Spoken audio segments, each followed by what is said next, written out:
External debt या बैरूनी कर्ज वो कहलाता है जो पाकिस्तान दूसरे ममालिक या बैनुल-अक़वामी मालियाती इदारों से लेता है और पाकिस्तान की मईशत पर यह हमेशा एक बोझ की सूरत में मौजूद होता है। पाकिस्तान को रवा साल 23 अरब डॉलर्स का एक्सटर्नल डेट का सामना है।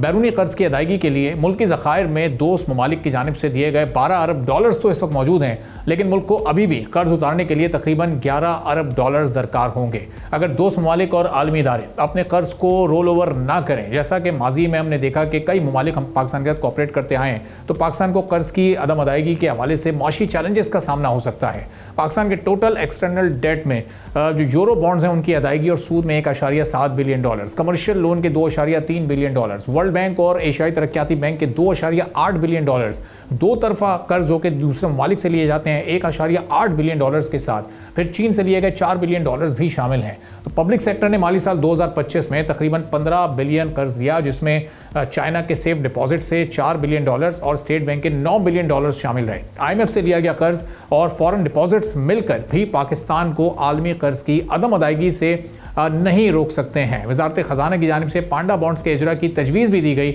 लेकिन इंटरनेशनल इंटरेस्ट रेट बढ़ने और पाकिस्तान के रिस्क प्रीमियम के साथ नए यूरो सकूक बॉन्ड्स को 10% से शरह सूद से शुरू करने का कदम भी हुकूमत के लिए एक नया चैलेंज बन सकता है। पाकिस्तान के तमाम मैक्रो इंडिकेटर्स इस वक्त अंडर कंट्रोल हैं। हुकूमत की जानिब से जो इक़दाम उठाए गए उसके नतीजे में इंटरेस्ट पिछले 1-2 साल के मुकाबले में हाफ पर आ चुका। महंगाई की जो बढ़ने की शरह है उसको हुकूमत कंट्रोल करने में कामयाब रही। स्टॉक एक्सचेंज इस वक्त ऑल टाइम हाई पर हमें दिखाई देती है।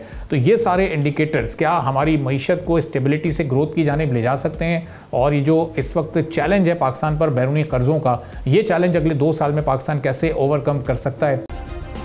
सब्सक्राइब करें और बेल दबाएं ताकि कोई खबर रह न जाए।